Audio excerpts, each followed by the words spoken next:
ETF index mutual funds నేర్చుకుని stock మార్కెట్లో రాణించాలనుకుంటున్నారా? వెంటనే ఈ నెంబర్కి కాల్ చేయండి.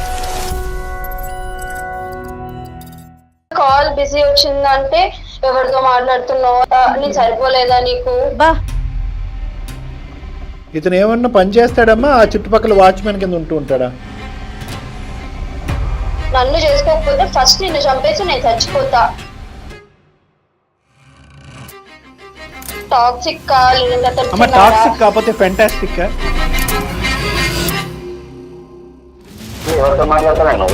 నాకు అమ్మ నాన్న ఉండరా ప్రమోద్? ఊరికే అదేనా?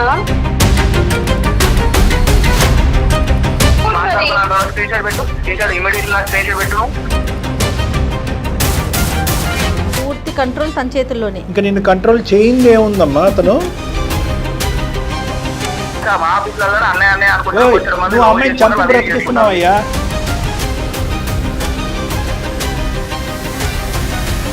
అమ్మాయి బాధలో ఉన్నప్పుడు వేరే తోడు వచ్చి అయ్యో ఏమైందమ్మా ఏమైందని చెప్పేసి కొంచెం దగ్గర తీసుకోగా వాళ్ళు ఇద్దరు లేచిపోయి వాళ్ళు. కాబట్టి ఆడపిల్లలందరినీ చైన్తో కట్టేయంటారా మీరు? టార్చర్ చేస్తున్నా గాడి ఇన్ని సంవత్సరాలు నీతోనే ఉన్నా అంటే ఇంకా వేరే వాడితో పోతాను నువ్వు ఎట్లా అనుకుంటున్నావు? ఏందమ్మా ఇదంతా? ఎవడరా నువ్వు అని చెప్పాడు. ధైర్యం ఉండదా? వద్దమ్మా, వద్దు వద్దు వద్దు తల్లి, వందనాలు నీకు. హాస్పిటల్ సమర్పించు అందమైన జీవితం కార్యక్రమానికి స్వాగతం. నమస్తే కళ్యాణ్. నమస్తే జయ గారు. అమ్మాయి పేరు సరయు. సరయు ఒక 3 pages మెయిల్ పెట్టింది నాకు. ప్రేమించినప్పుడు బాగుంటుంది, ఆ జర్నీ కాస్త ముందుకెళ్ళిన తర్వాత ఒకరి మీద ఒకరికి ఆ లోటుపాట్లు తెలియటం. కొంతమంది పెళ్లి చేసుకుంటారు, కొంతమంది ముందుగానే గ్రహిస్తారు. దాంట్లోంచి బయటికి రావాలా, ముందుకెళ్ళాలా, వెనక్కి వెళ్ళాలా అర్థం కాని సిచ్యువేషన్. సో అలాంటి సందిగ్ధంలో మనకి మెయిల్ చేసిందండి సరయు. సరే, ఒకసారి మాట్లాడదామా? మాట్లాడండి మేడం. తను ఏం పెట్టిందంటే, నా మెయిల్ కనుక చూసే లోపు మరి నేను ఉంటానో ఉండను. అయ్యో, ఆ రేంజ్ లో పెట్టేసరికి నాకు చాలా భయం అనిపించింది. Sure will talk madam. Hello, నమస్తే అండి సరయు గారా? అండి నేను జయా నుండి సుమన్ టీవీ అందమైన జీవితం ప్రోగ్రామ్ నుంచి మాట్లాడుతున్నాను. నాతో పాటు డాక్టర్ కళ్యాణ్ చక్రవర్తి గారు కూడా ఉన్నారు.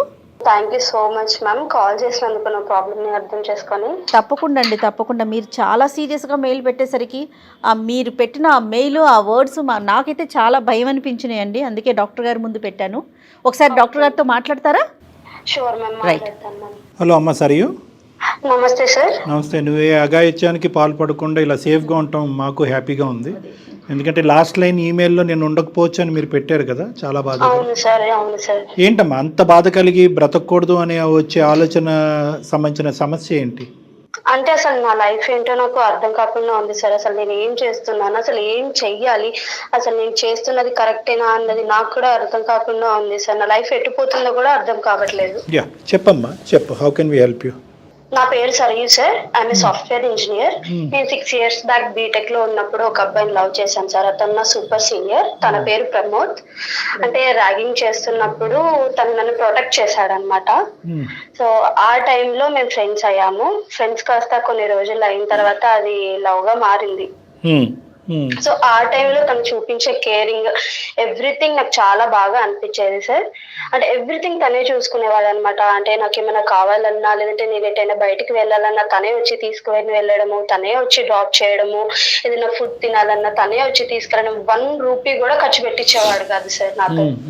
అండ్ కాలేజ్ లో కూడా ఎవరైనా ఒక్క మాట అంటే కూడా వెళ్ళి వాళ్ళని కొట్టేసేవాడు. సో ఆ టైంలో అది నాకు చాలా బాగా నచ్చేసింది సార్. చెప్పండి అమ్మా, చెప్పండి. అతనంటే నాకు చాలా ఇష్టం ఏర్పడింది అనమాట ఆ టైంలో. సో బట్ ఇప్పుడు మ్యారేజ్ చేసుకుందాం అనుకునే టైంలో నాకు అసలు ఏం చేయాలో అర్థం కావట్లేదు. అసలు అతన్ని మ్యారేజ్ చేసుకోవాలా లేదా, లేదంటే నేను చచ్చిపోవాలా అనే స్టేజ్ లో ఉన్నాను సార్. అంత టార్చర్ చేస్తున్నాడు నన్ను అతను. బ్రతకటానికి ఇంకేమీ లేవా అమ్మ? మ్యారేజ్ చేసుకోవాలా, చచ్చిపోవాలంటే బ్రతకటానికి ఇంకేం ప్రయారిటీస్ లేవా మన జీవితంలో? మీ అమ్మ నాన్న, పేరెంట్స్, ఇంకా చాలా ఉంటాయి. ఎనీవే, మేము అప్పుడే అబ్రప్ట్గా కానీ ఏమమ్మా అప్పుడు అంత యూటర్న్ తీసుకునేటటువంటి ఆలోచన ఎందుకు వచ్చింది మీకు?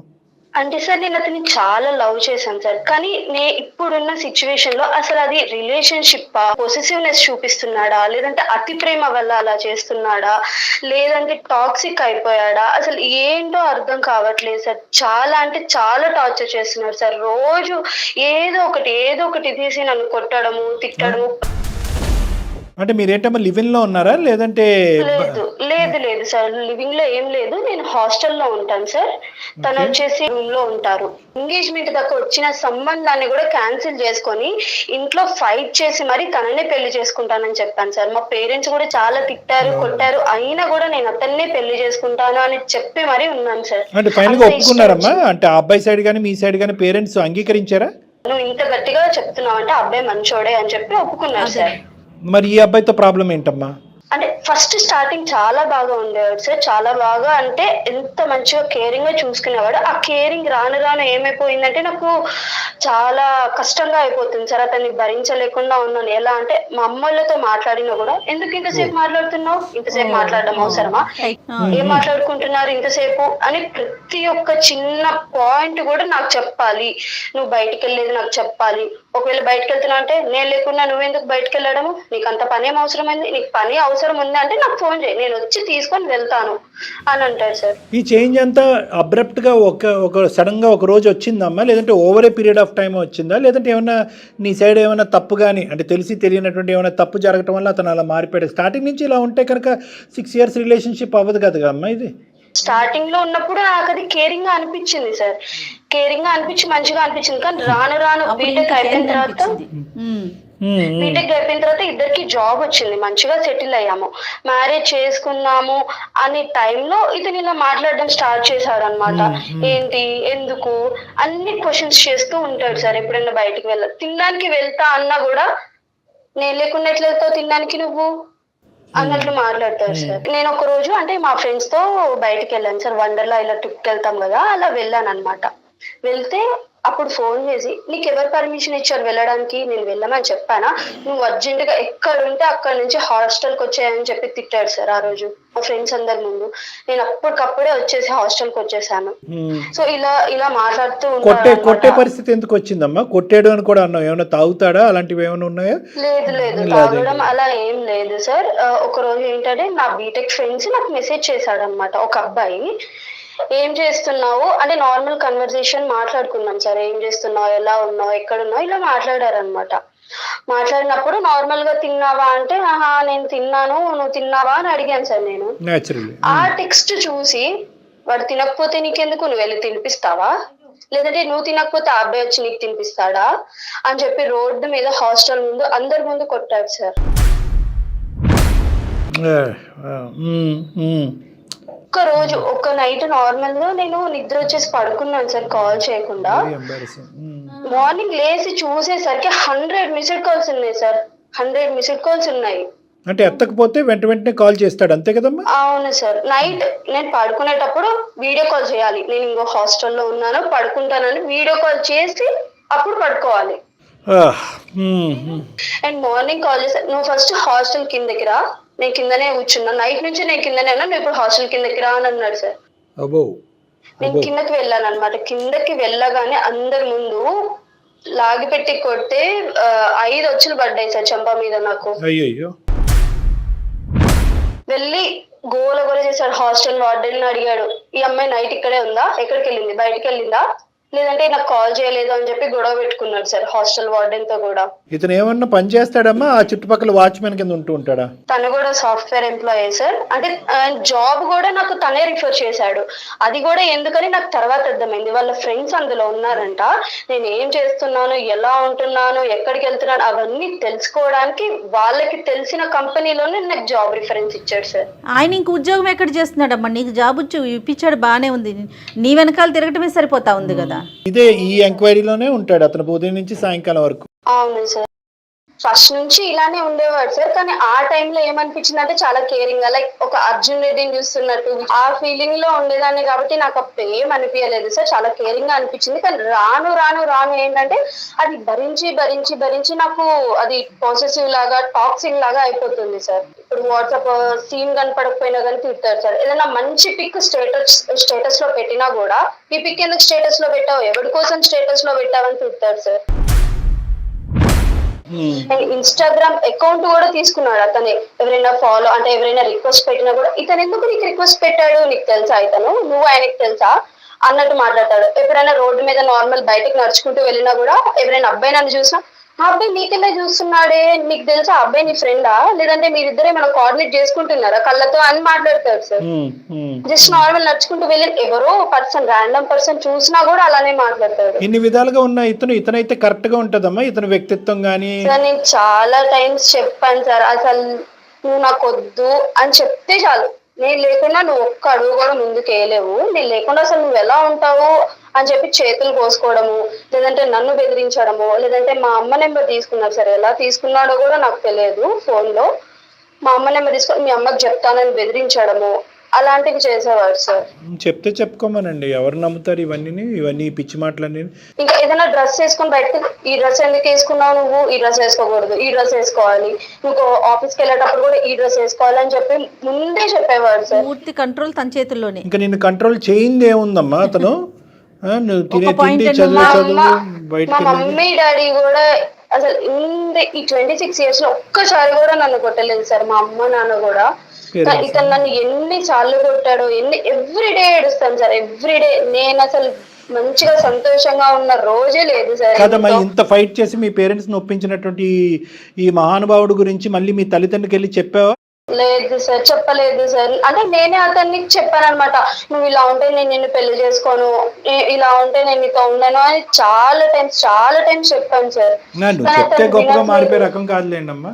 అది కాదు, ఇప్పుడు అతను ఏమనుకుంటున్నాడు, ఇదంతా ప్రేమ అనుకుంటున్నాడా, లేదంటే ఏమంటున్నాడు, ఇంత అక్కర్లేదు నాకని. అంటే మీ ఇద్దరి మధ్యన ఉండే కొన్ని మధుర క్షణాలు ఉంటాయి కదా, ఆ టైంలో ఏమరా బాబు నన్ను ఇలా ఉక్కిరి బిక్కిరి చెప్పి చంపేస్తున్నావు, ఇవన్నీ నాకు అవసరం లేదు, నేను కరెక్ట్గానే ఉంటానని అడిగినప్పుడు నువ్వు ఎందుకు ఇలా ఉంటున్నావు అని అంటే ఏమంటాడు?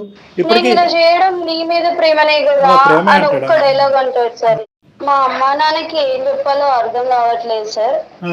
చచ్చిపోతా అని బెదిరిస్తేనే నేను వెళ్ళి మా అమ్మ నాన్నతో తిట్లు తిని మరీ ఒప్పించుకున్నాను సార్.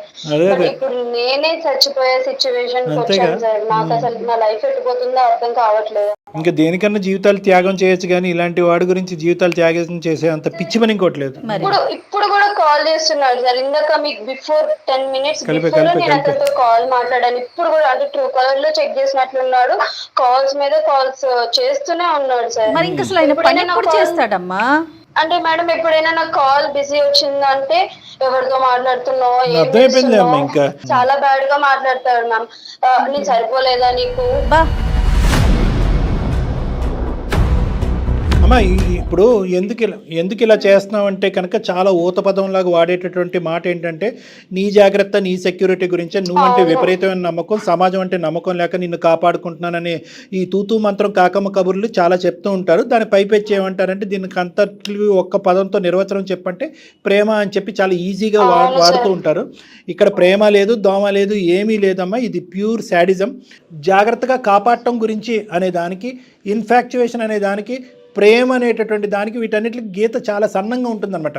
వాళ్ళ అవకాశవాదులు అయితే ఏమంటారు అంటే కనుక రకరకాల విధాలుగా వాడేసుకుంటూ ఉంటారు. ఇప్పుడు ఇతను ఉన్నాడు అనుకోండి, ఇతను అవకాశవాది, అనుమానాస్పదమైన ధోరణి అవకాశవాదులు, ఇంకా పచ్చిగా చెప్పాలంటే శాడిస్టు.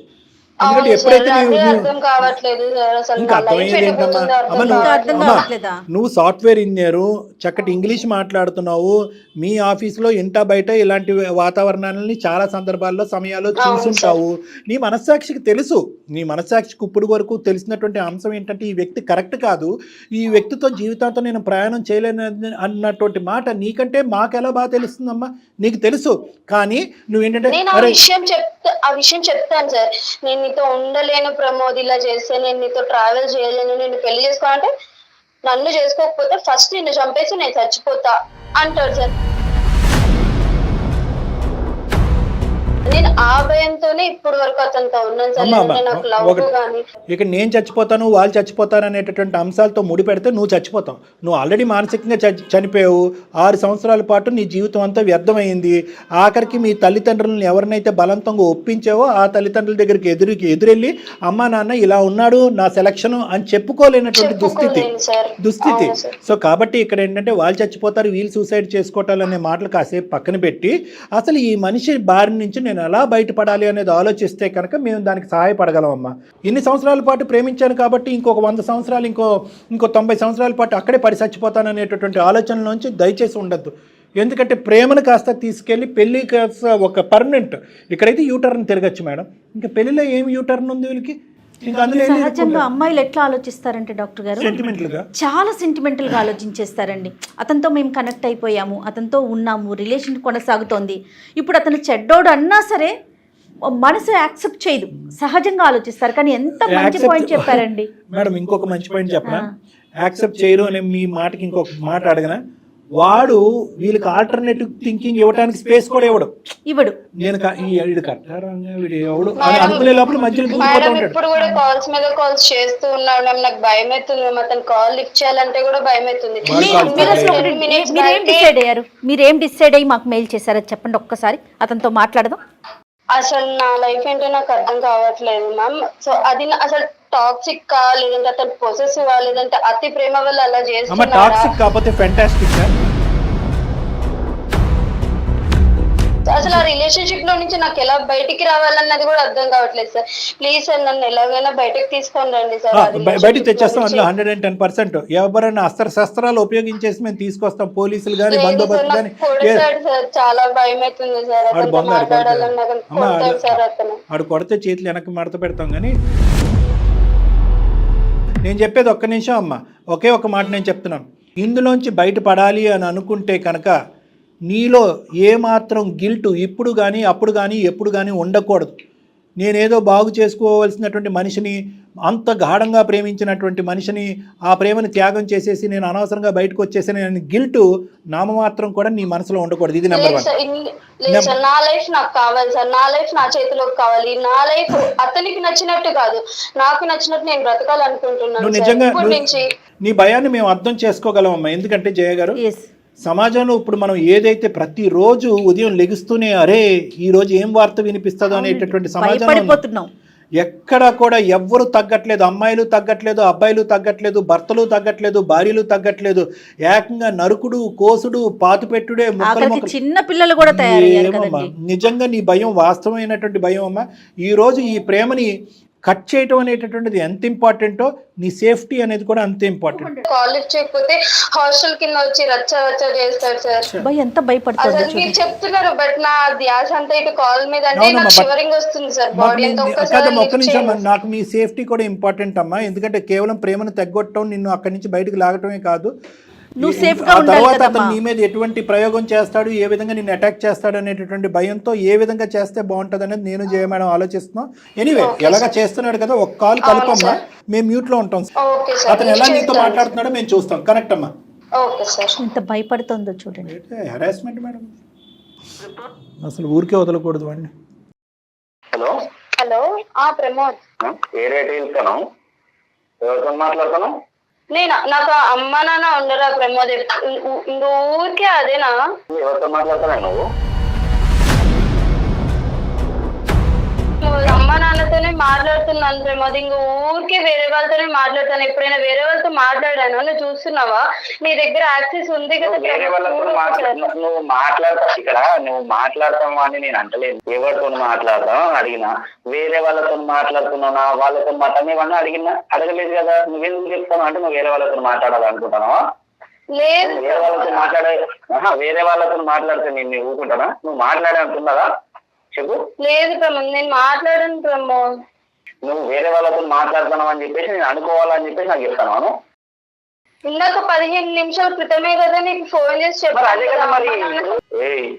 అట్లా కాదు, నేనేమంటాను, ఏం చెప్తాను, వేరే వాళ్ళతో నువ్వు మాట్లాడుతున్నావా నేను అడగలేదు. ఎవరితో మాట్లాడుతున్నావా నేను అడిగినా. చేస్తున్నావు, నేను మాట్లాడట్లేదు. కావాలంటే చూడు వచ్చి. నువ్వు ఫస్ట్ నన్ను పేరు పెట్టి పిలవడం నాకు నచ్చదని నీకు తెలుసు. ఓకే, పేరు పెట్టి పిలుస్తున్నాడు పక్కన ఎవరు అసలు ఎక్కడున్నా చెప్పు కరెక్ట్ గా. నేను హాస్టల్లోనే ఉన్నాను. నేను ఎక్కడికి వెళ్తాను? నేను ఎక్కడికైనా వెళ్తే నీకు చెప్పే వెళ్తాను కదా.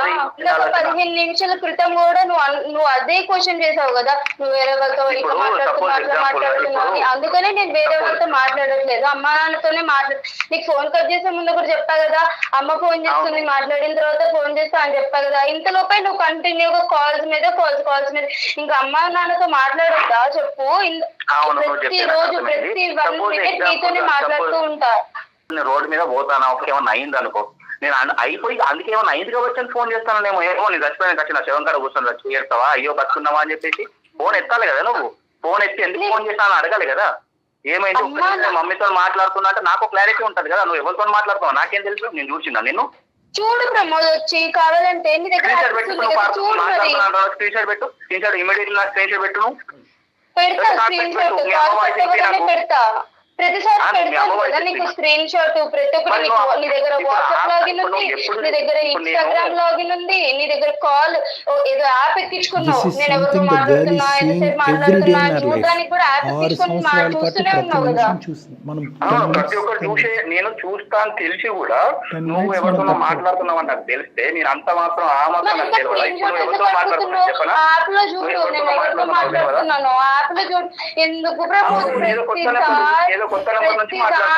చిన్న దానికి ఊరికి ఇట్లా టార్చర్ చేస్తున్నావు, నాకు వద్దు. హలో హలో ఎవరు?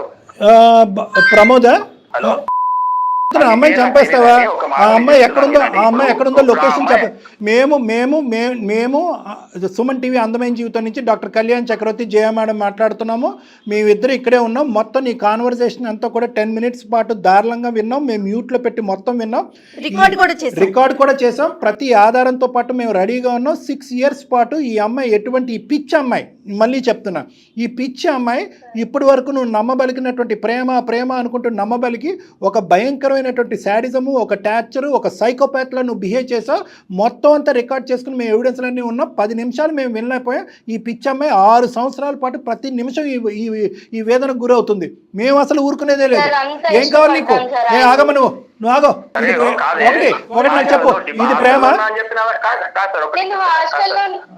ఇది ప్రేమ? అమ్మ నువ్వు చెప్పక్కర్లేదు. అమ్మ నువ్వు మాకు చేసావా, మేము మీకు కాల్ చేసావా అనేటటువంటి అసందర్భం. మేము దేనికన్నా మెంటల్గా రెడీగానే ఉన్నాం. ఈ టార్చర్ ఇక్కడితో ఆగాలి, ఈ మనిషిని ఎక్కడ పెట్టాలో అక్కడ పెట్టాలి. ఏమయ్యా ఒక్క నిమిషం నువ్వు దీన్ని ప్రేమ అంటారయ్యా? ఇది ప్రేమ కాదు సార్. ఒక మాట సార్, ఇప్పుడు ఒక మాట, నా భయం ఏది సార్, ఇప్పుడు ఆమె హాస్టల్లో ఉన్నా అని చెప్పింది, మీరు మాట్లాడుతున్నారు. ఇది ఎట్లా పాసిబిలిటీ సార్? ఇప్పుడు అమ్మ నాన్నతో మాట్లాడినా చెప్పిన అమ్మాయి ఇప్పుడు మీతో నాకు ఎట్లా కాన్ఫరెన్స్ పెట్టింది సార్? చెప్పిన అబద్ధమే కదా. ఇప్పుడు ఒక్క మాట విను, ఈ రోజు నువ్వు కావాలి అని అనుకుంటే కనుక అమ్మాయి నిజాలు చెప్తుంది. నువ్వు వద్దు కాబట్టి ఇప్పుడు అబద్ధం ఆడుతుంది అమ్మాయి. అబద్ధం ఆడింది కాబట్టి తగ్గట్టేసుకుంటారా? అబద్ధం ఆడేసుకుంటే కాబట్టి తగ్గట్టుకుంటే కనుక ఇప్పుడు వరకు ఆ అమ్మాయి అన్ని అబద్ధాలే ఆడింది కాబట్టి తగ్గట్టేసుకుని గుడ్ బై చెప్పేసి ఆ అమ్మాయిగా వదిలేసాయి. అట్లా వదిలేసాం సార్. నేను 6 సంవత్సరాల నుంచి ప్రేమించిన అమ్మాయి, ఆమె మీద ఆమెతోటి నేను ఇప్పుడు 6 సంవత్సరాల పాటు ప్రేమించావు కాబట్టి జీవితాంతో పాటు నీతో పాటే సస్తానని చెప్పి సర్టిఫికేట్ రాసి అగ్రిమెంట్ రాసి ఇచ్చిందా నీకేమన్నా అమ్మాయి? లేదంటే అమ్మ నాన్న ఇచ్చారా? ఇప్పుడు సొసైటీ చూస్తలేమా సార్? రోడ్డు మీద ఎట్లా పోతాలు ఏందో చూస్తలేమా? అందరూ ఎట్లా పోతాలు ఎట్లుంటలేదు ఆఫీసులలో మా ఆఫీసులలో అన్నయ్య అనుకుంటున్నావు. నువ్వు అమ్మాయిని చంపి బ్రతికిస్తున్నావయ్యా, నువ్వు అమ్మాయిని చంపి కాపాడుతున్నావు. ఏది సమాజాన్ని నుంచి కాపాడేస్తున్నాను అనుకున్న నువ్వు ఆల్రెడీ ఆ అమ్మాయిని ఎప్పుడో చంపేశావు. మానసికంగా ఎప్పుడో చంపేసి పిచ్చిదాన్ని చేస్తావు. కాపాడుతున్నాను అనుకున్నావు. అమ్మాయికి నేను లవ్ చేసే అమ్మాయికి నేను మాత్రమే ఉండాలి. ఇప్పుడు నేను రేపు రోజున పెళ్లి చేసుకోబోతున్నా. నేను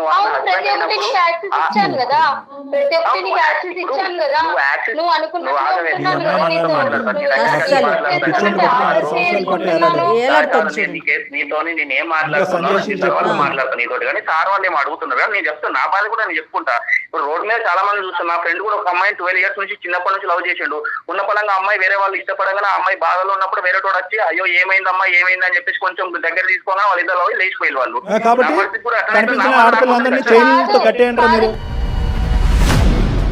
టార్చర్ చేస్తున్నా గానీ ఇన్ని సంవత్సరాలు నీతోనే ఉన్నా అంటే ఇంకా వేరే వాడితో పోతాను నువ్వు ఎట్లా అనుకుంటున్నావు? రోజు నీ పిచ్చి దాన ఇంకా ఎక్కడున్నాడో తల్లి. నువ్వు ఇంకా ఇంత మంచితనాన్ని వహిస్తూ అతన్ని కాపాడుతూ అతని కోపాన్ని బారిన పడకుండా అతను మూడో కన్ను నింపేస్తాడేమో నేను బసం అయిపోతాను అనుకుంటూ నువ్వు ఏందమ్మా ఇదంతాని కాదు ఎవడరా నువ్వు అని చెప్పాడు. బాబు తమ్ముడు ఆగు. ఇప్పుడు ఇప్పటి వరకు ఆ అమ్మాయి ఒక పిచ్చిదాని లెక్క బతికింది. ఎందుకు బతికింది అంటే కనుక అరే ఒక ఆడపిల్ల 6 సంవత్సరాల పాటు ఒక వ్యక్తితో ప్రయాణం చేసుకున్న తర్వాత ఆ స్థానాన్ని వేరే మగాడికి పంచివ్వకూడదు అనేటటువంటి మంచి ఉద్దేశంతో నీతో పాటు ఈరోజు చచ్చిన ఇదిలో ఉంది ఆ అమ్మాయి. నువ్వు ఏమనుకుంటున్నావు? నువ్వు ఈ రోజు అమ్మాయి రియాక్ట్ అవుతే నువ్వు ఎక్కడుంటావు తెలుసా? ఇప్పుడు ఆమె పాయింట్ ఆఫ్ వ్యూలోనే మీరు చూస్తున్నారు కానీ సార్ నా పాయింట్ ఆఫ్ వ్యూ కూడా చూడాలి కదా. ఏంటి నీ పాయింట్ ఆఫ్ వ్యూ ఏంటి చెప్పు. నీ పాయింట్ ఆఫ్ వ్యూ 6 సంవత్సరాల నుంచి ఆమెతో ఉన్న ప్రతి ఒక్కరు చేసిన ఆమెకి ఏం కావాలంటే ఆమె ఒక చిన్న నొప్పి కాకుండా కూడా ఓపెనింగ్ స్టేట్మెంట్ లో అనగానే అరే భగవంతుడా మళ్ళీ ఇదే మాట వింటున్నాను రా అని అన్నీ చేస్తాడు మేడం నాకంటే. ఇప్పటి వరకు మీ అమ్మ నాన్న చేయలేదా? నీ మటుకు నువ్వు చేసుకోలేదు 6 సంవత్సరాలు బట్టి ఏంటి అన్నీ చేసేది? రూపాయి కూడా నా జోబులో జాబ్ ఇప్పించిందే నేనే. కాలేజీలో నుంచి ఆమెను ఎవరు చూడకుండా ఏం చేయకుండా రాగింగ్లు గీగులు చేస్తాను అని చెప్పేసి నేను ప్రతి ఒక్కరి దగ్గర ఉండి చూసుకున్నాను. అప్పటి నుంచి నేను చూసుకుంటూ వచ్చిన అమ్మాయిని ఇటు ఎవరితో మాట్లాడదు నాతో తిరుగు నీకు ఏం సంత నేనున్నాక వేరే వాళ్ళతో ఎందుకు సార్ మాట్లాడాలి? నాకు ఒకటి అర్థం కాదు. నేనున్నప్పుడు వేరే వాళ్ళ దగ్గరికి ఎందుకు ప్రపంచం అందరినీ చంపేసి నువ్వు ఒకడే ఉంది కానీ పక్కన వాళ్ళ అమ్మ నాన్ని చంపేసి అందరినీ చంపేసి ఒకడే ఉంది కానీ నీ బ్యాక్గ్రౌండ్ ఏంటో నీ ఆలోచన ఏంటో నువ్వు ఎలా పుట్టి పెరిగావో ఆ అంశాలన్నీ నేను మాట్లాడట్లేదు. కానీ ఈ ప్రేమించడం అంటే కనుక ఒక అమ్మాయిని బంధించడం కాదయ్యా. నాకంటే ఫ్రీడమ్ ఎవరు ఇవ్వలేడు.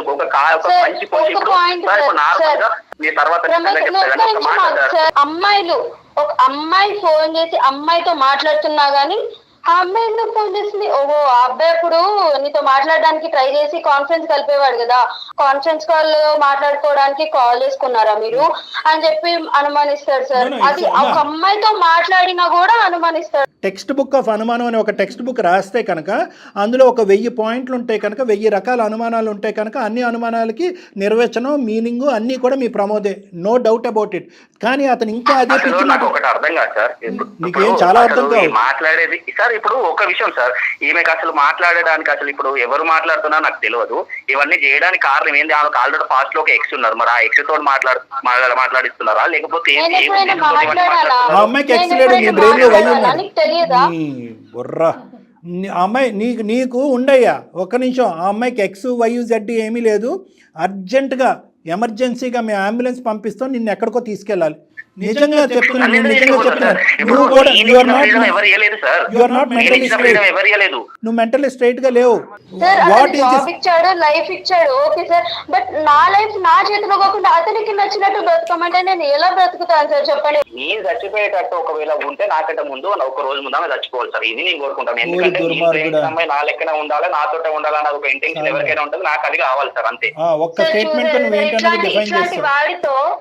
ఇట్లాంటి వాడితో నా లైఫ్ ఎలా పంచుకొని ఉండాలి మీరే చెప్పండి సార్. నువ్వే ఆలోచించుకో. వద్దమ్మా వద్దు వద్దు వద్దు తల్లి, వందనాలు నీకు. వద్దమ్మా పంచుకోటాలు పాలు పంచుకోటాలు ఇక్కడ ఉండవమ్మా. నువ్వు ఫస్ట్ ఆగు, నేను సార్ వాళ్ళతో మాట్లాడినప్పుడు నువ్వు ఆగు కొంచెం, నీతో మాట్లాడతాను కదా నేను కూడా. ఈ రేపే నీ జాబ్ రిజైన్ చేసేస్తాను. అసలు నువ్వు వద్దే వద్దు, నీ టార్చర్ వద్దు, నీ టాక్సిక్ వద్దు, నీ ప్రేమ వద్దు, అసలు నీ కాల్ అసలు నీ ఊసే వద్దు నాకు. రేపు నుంచి నాకు కనిపిస్తే నేను పోలీస్ స్టేషన్ లో కంప్లైంట్ ఇస్తాను, లేదంటే షీటింగ్ కి కంప్లైంట్ ఇస్తా. ఇన్ని రోజులు నువ్వు అంటే ఇష్టం కాబట్టి ఉన్నా నీతో, ఇదంతా భరించాను నేను. కానీ నువ్వు ప్రతి చిన్న దానికి నన్ను టార్చర్ చేస్తున్నావు. ప్రతి ఒక్కటి చెక్ చేసుకో. అక్కడ నా మిస్టేక్ లేకపోయినా కానీ నన్ను తిడతావు. నాకు వద్దు ప్రమోద్ ఇట్లాంటి రిలేషన్షిప్ వద్దు. నేను మా అమ్మ నాన్నకు కూడా చెప్తా, నన్ను కొట్టినా తిట్టినా వాళ్ళు ఏదన్నా చేసుకోని నేను వెళ్ళి మా అమ్మ నాన్నకు కూడా చెప్తాను, ఇలా ఉందమ్మా నాకు వద్దు వాడు అని చెప్పి. నువ్వు లేకపోతే నేను ఉండలేను. నువ్వు ఈ నాటకాలు నాకు తెలుసు ప్రమోద్. ఈ 2 రోజులు మంచిగా ఉంటావు, మళ్ళీ నీతో మాట్లాడవలసినటువంటి అవసరం లేదు. ఆ అమ్మాయికి ఆ ఆలోచన కూడా ఇంకా కంటిన్యూ అవ్వాలనేటటువంటి ఆలోచన అవగహించేంత కూడా లేదు మా దగ్గరికి. ఒక నిమిషం ఈ కాడి నుంచి ఆ బుద్ధి ముందే ఏడవలసింది. కానీ నువ్వు ఆ పరిధిలోంచి బయటకు వచ్చేసావు. నీ మనస్సాక్షికి తెలుసు నీది ప్రేమ కాదు, నీది ఒక పట్టింపు, ఒక కండిషనల్ లవ్ స్టోరీ అనేది మాకు అర్థమైపోయింది. ఇక్కడ లవ్ లేదు స్టోరీ లేదు అనేది కూడా మాకు అర్థమైపోయింది. ఇది ఒక విధమైనటువంటి శాడిజం అనేది కూడా మాకు అర్థమైంది. ఆ అమ్మాయి కొంచెం అర్థం చేసుకోండి సార్, అట్లా కాదు కదా సార్. వెంటనే చూడండి ఎలా మాట్లాడుతున్నాడు. సరే ఇప్పుడు ఇంకో చూడు, ఇది ఇంకా మా చేతుల్లో ఉండేటటువంటి అంశం కాదు. సరయు అనేటటువంటి ఆడపిల్ల మా దగ్గరికి ఆల్రెడీ డెసిషన్ తీసుకునే మా దగ్గరికి వచ్చింది. ఎటొచ్చి ఏంటంటే ఒక భయంతో కానీ, ఒక తల్లిదండ్రులు అనేటటువంటి ఒక భక్తితో కానీ, నడిచినటువంటి ప్రేమలో ఏదన్నా ఆవగించేంత మార్పు వస్తుంది అనే ఆలోచనతో ఒక చిన్నపాటి హోప్తో మా దగ్గరికి వచ్చింది. కానీ ఫుల్గా కన్ఫ్యూజన్లో ఉన్నటువంటి అమ్మాయిని కన్ఫ్యూజన్లో నుంచి బయట తీసుకొచ్చి నీతో మాట్లాడేటటువంటి విధంగా మేము చేసాము. ఆ అమ్మాయి ఆల్రెడీ డెసిషన్ తీసేసుకుంది. ఇప్పుడు మళ్ళీ I'm sorry, I love you అనేటటువంటి పదాలను వాడద్దు. ఆ అమ్మాయి దరిదాపుల్లోకి వచ్చేటటువంటి ప్రయత్నం చేయొద్దు. ఆ అమ్మాయికి ఫోన్ చేయటం కానీ, టెక్స్ట్ చేయటం కానీ, వేరే రాయబారాలు చేసేటటువంటి ప్రయత్నం చేయొద్దు. ఇవన్నీ ఏమైనా చేసినట్టు మాకు తెలిసింది అంటే కనుక తక్షణ కర్తవ్యంగా మేము పోలీసుని ఇన్వాల్వ్ చేయవలసినటువంటి అవసరం ఉంటుంది. దానికి నో హెజిటేషన్. అంత దూరం దాకా ఎందుకు పోతాను సార్? ఇక్కడ నుంచి నా లైఫ్ నేను చూసుకుంటాను, నా లైఫ్ నీ చేతుల్లో పెట్టాలి. జాబ్ రిజైన్ చేస్తుంది. ఆగమైనట్టే కదా, జాబ్ రిజైన్ చేస్తుంది. నేను కూడా ఉన్నాను కదా సార్. అమ్మాయి దురదృష్టం కొద్దీ 5 సంవత్సరాలు 6 సంవత్సరాల తర్వాత మాకు కాంటాక్ట్ చేయటం వల్ల ఒక కొత్త ఫ్రీడమ్, ఒక కొత్త స్వేచ్ఛాయుతమైనటువంటి ఒక ఫ్రీడమ్, ఒక పునర్జన్మ ఇచ్చాం అమ్మాయికి. ఒక పునర్జన్మ ఇచ్చాం. లేదంటే ఈ అమ్మాయి పొరపాటును చేసి తెలిసి తెలియని ఒక తప్పుకి నువ్వు నరికి పోగులు పెట్టేటటువంటి వ్యక్తిత్వం ఉన్నవాడితో పునర్జన్మ ఇచ్చాం. ఆ తల్లిదండ్రులకు ఒక కొత్త ఆనందాన్ని ప్రసాదించాం. నేను ఏదైనా అంటే నేను ఈ రోజు నీ సాయంత్రం వచ్చి కలుస్తాను, నీ కావాలంటే నీ కాలు పట్టుకుని మంచిగా ఉంటాయి. మాట్లాడకు. మేము నమ్మటం కాదమ్మా, నువ్వు నమ్ముతున్నా లేదు. నువ్వు ఎవరు అనేటటువంటిది మాకు అర్థమైపోయింది. ఏదో ఫైనల్ టచ్ లాగా సూపర్ ట్యాగ్ లైన్ లాగా ఒక మాట అన్నావు కదా, నేను చనిపోయే ముందు ఒక రోజు ముందు ఆ అమ్మాయి చచ్చిపోవాలన్నది నువ్వెవరు ఆ మాటలోనే మాకు అర్థమైందా? దీన్ని ప్రేమ అనరు, శాడిజం అంటారు. అతను కట్ చేయమ్మా, నీకేం చెప్పాలో చెప్తాను. ఐ లవ్ యూ అలా స్మరించుకుంటూ ఉండు. హలో, ఉన్నావమ్మా? సరే, కట్ చేసావు. రైట్, ఒకటి వినమ్మా. It is not going to be an easy game with him now. Okay, ఈ డెసిషన్ అనేటటువంటిది నువ్వు ముందే తీసుకుని ఉంటే కనుక అతను ఏవో నేను ఇచ్చేసాను, నేను చేసేసాను, నేను ప్రసాదించాను, ఇంకో జీవితాన్ని ఇచ్చాను అనేటటువంటి మాటలన్నీ కూడా ఈ రోజు అతను మాట్లాడకుండా అవకాశం ఇవ్వకుండా నువ్వు ఉండుంటే కనుక ఈ రోజు సిచ్యువేషన్ ఇంకో విధంగా ఉండేది. అతను ఇస్తూనే ధైర్యంగా మాట్లాడాను సార్. నాకు ఇప్పుడు భయం అవుతుంది సార్, మాట్లాడినందుకు మళ్ళీ వచ్చి ఏం చేస్తాడా అని. అమ్మ, ఎప్పటికైనా ఇది తెగ్గొట్టవలసినటువంటి అంశమే. ఇంతకాలం ఆ భయాంతోనే ఇది ప్రేమ అనుకుంటూ దాన్ని కాపాడుకుంటూ గుడ్డిగా ముందుకెళ్ళావు. ఇది మేం కాబట్టి ఈ మాత్రమేనా మాట్లాడాం. మీ తల్లిదండ్రులు అయింటే కనుక వాడు మెడొంచి చేతులు వెనక్కు ఉంచి ఈ పాటికే పోలీస్ స్టేషన్కి పట్టుకెళ్ళి ఉండేవారు, వాళ్ళ కూతురికి జరిగేటటువంటి అన్యాయాన్ని చూడలేక. కాబట్టి ఇప్పటికే నువ్వు డిక్లేర్ చేసి మాలాంటి వ్యక్తుల యొక్క సహాయం తీసుకోవటానికి ఇప్పటికీ లేట్ చేస్తావు. నీలాంటి ఆడపిల్లలందరికీ మేము చెప్పేది ఇదే, మీరు ప్రేమించేటటువంటి వ్యక్తి ఒకప్పుడు శాడిస్ట్గా గానో, ఒక పనికిరానటువంటి వ్యక్తి హింసాత్మకమైనటువంటి ఆలోచన శైలితో ఉన్నట్టుగా మీకు ఆవగింజంత 0.5% అనిపిస్తే కనుక వెంటనే తక్షణమే మీ తల్లిదండ్రుల యొక్క సహాయం కానీ, స్నేహితుల యొక్క సహాయం కానీ వెంటనే తీసుకోండి. అక్కడ దయచేసి సిగ్గుపడద్దు, మోమాటం పడద్దు, భయపడద్దు. వాళ్ళు మీ తల్లిదండ్రులు కాబట్టి మీ శ్రేయస్ కోరుకునే వాళ్ళు ఆలోచిస్తారు. ఒకటో రెండో మాటలు చెడుగా అన్నా కూడా ఫైనల్గా మీ కాపాడటానికి తగిన చర్యలు తీసుకునేటటువంటి ప్రయత్నం చేస్తారమ్మా. ఈ పాటికి నువ్వు మీ పేరెంట్స్తో చెప్పుంటే ఈరోజు సుమన్ టీవీ మా అవసరం లేదుగా. రైట్, ఇప్పుడు నేను ఇంకొక మాట చెప్తున్నాను. He's not going to go away easy. ఎందుకంటే కనుక ఏదో నీ కాళ్ళ మీద పడతాడు, మళ్ళీ వస్తాడు, బేరసారాలు చేస్తాడు, అవకాశం లేకపోతే బెదిరిస్తాడు. నువ్వు ఫస్ట్ జాబ్ రిజైన్ చేయాలి. హాస్టల్ ఖాళీ చేసి వెంటనే మీ తల్లిదండ్రుల దగ్గరికి వెళ్ళాలి. ఈ ఉద్యోగం కాకపోతే నీకు ఇంకో ఉద్యోగం రావడానికి అవకాశం ఉంది. ఈ ప్రేమ నిలవదు, ఈ అబ్బాయితో జీవితాంతం ఉండలేవు అనేటటువంటి అంశం ఇక్కడితో మనం తేల్చినా కూడా, ఆల్రెడీ నువ్వు 80% డిసైడ్ అయ్యి మా దగ్గరికి వచ్చినా కూడా, ఈరోజు ముందస్తుగా మనం కంప్లైంట్ పెట్టుకుని అటువంటి దిశగా కూడా మేము కొన్ని యాక్షన్స్ తీసుకుంటాం. ఏం మేడం? డెఫినెట్గా అండి, డెఫినెట్గా కళ్యాణ్ గారు. Thank you sir. ధైర్యంగా ఉండమ్మా. Thank you ma'am. ధైర్యంగా ఉండు. ఆల్ ద బెస్ట్ అమ్మా. Thank you. Okay sir, thank you sir. కేవలం మోరల్ సపోర్ట్ లేకపోవటం, పేరెంట్స్కి చెప్పకపోవటం, తర్వాత మీరు ఇందాక ఒక మంచి పాయింట్ చెప్పారండి, ఇయర్స్ లెక్క పెట్టుకోవద్దు. ఆడపిల్లలు ఏదన్నా ఒక రిలేషన్లో ఉంటే ఇన్ని సంవత్సరాలు ఉన్నాను కదా, ఎలా బయటికి రావాలి అనేది ఆలోచించొద్దు. వ్యాలిడ్ పాయింట్ డాక్టర్ గారు. ప్రాక్టికల్గా ఆలోచించాలి. అవునమ్మా, it's a beautiful episode madam, and beautiful message to the society. అందరూ చూడవలసినటువంటి ఒక ఎపిసోడ్. తల్లిదండ్రులు కానీ, ఈ వయసులో ఉండేటటువంటిది ఏదో 18 to 24 ఏజ్ గ్రూప్లో ఉండేటటువంటి యువతులు కానీ అందరూ కూడా చూడవలసినటువంటి ఎపిసోడు. ప్రేమ అనేటటువంటిది ఎంత ఇంపార్టెంటో ఆ ప్రేమ ముసుగులో జరిగేటటువంటి అరాచకాలు కూడా ఒక్కసారి గుర్తు పెట్టుకుని అనుమానంతో ముందుకెళ్ళి జడ్జ్మెంటల్ కెపాసిటీ అనేటటువంటిది తట్టి లేపండి. You will be safe. 100%. నమస్తే. Thank you.